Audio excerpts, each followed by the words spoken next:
Yeah, you had to grow up pretty fast, man. Let's just jump right into it really quick, man. You had your own experience with your parents, right? Just with addiction, and then they kind of paved the way for you in a lot of ways.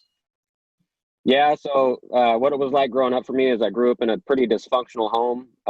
Both parents were, one was, both of them alcoholic. One of them became a alcoholic addict.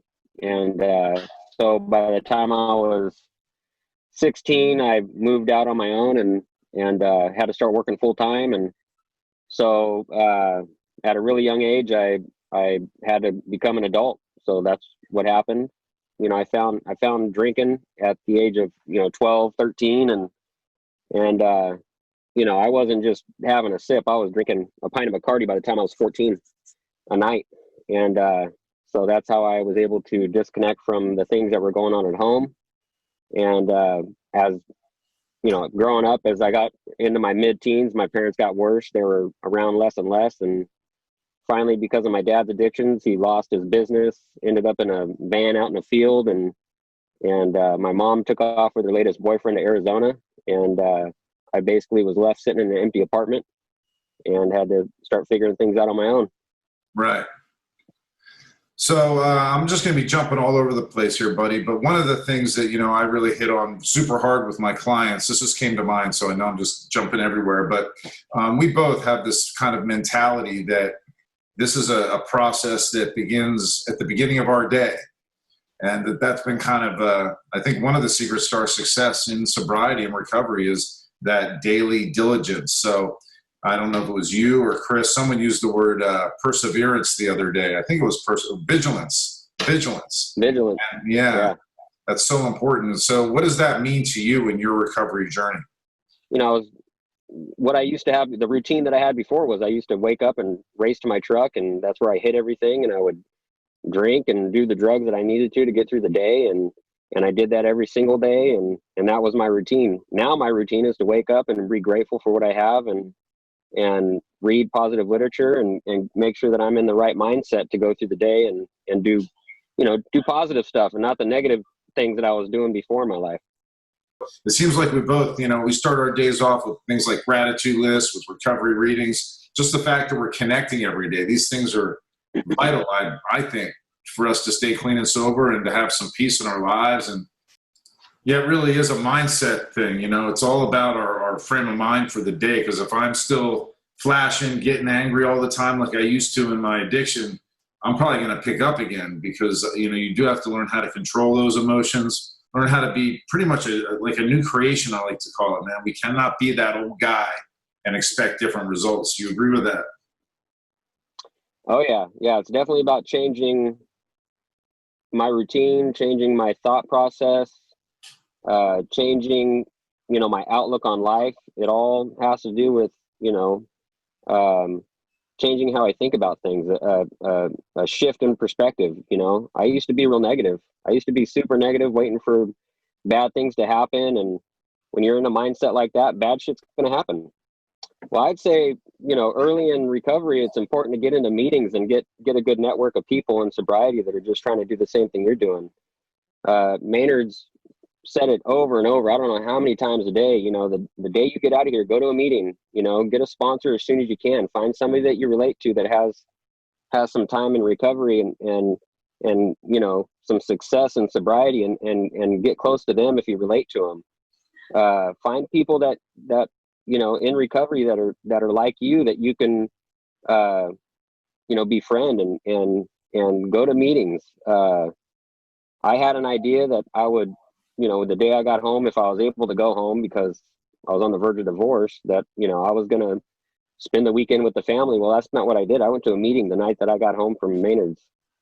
I found a place, I went to it, and one of the guys there, he's still my sponsor today, 6 years later. So, 6 years. Yeah. Right on, man. That's Yeah, awesome. 6 years. And you and your wife, big difference Yeah. from So when you went into rehab? it's a slow process when you do as much damage, over the years in a relationship. It takes a long time to repair that stuff. But what I found out is with enough time and with enough hard work, I really believe that our relationship is stronger today than it ever was before I even started doing the fucked up shit that I was doing. Right. Yeah, because I'm not the person that I was. You kind of got your walking papers, before you came into treatment. It was not going smoothly. There was no guarantees. It was probably leaning more toward divorce because of how long I had lied about changing. I'm going to do this and I'm going to do that, and I'm never doing it, and always letting her down and fucking lying about stuff. And I was on the chopping block, man, big time. And how's the relationship with your wife and your son today? Oh man, it's one that I think about it and I kind of get a little emotional, man. It's pretty cool. It's one that I always wished I could have and could never do it. I think one of the struggles for all of us, right, is we're used to the quick fix. We're used to that instant gratification. And yet when we get out of treatment and when we start the recovery process, it's a slow process, man. I always talk about it with the clients that it's not sobriety, it's slow sobriety. This stuff takes some time. And was it a long process for you to start repairing some of those things with your family? It took years. I'm not trying to sound negative, but it's, something that my sponsor had told me early in a meeting with him. He goes, you know what, man? He just told me what it was like for him, and it took at least 3 years for his wife to even start believing that he was going to change. And that's exactly what I needed to hear because, as soon as I start doing good, I want to have praise and, know that I'm doing well. And that wasn't the relationship we had anymore. And so it probably took a good, 2.5 to 3 years where I started to really notice her kind of calming down and giving me a little bit more slack, believing that, when I told her I was going to go somewhere, I can feel that she was believing that I was telling her where I was really going. Exactly. Because I would lie so much about where I was really going. It takes a while for that trust to come back.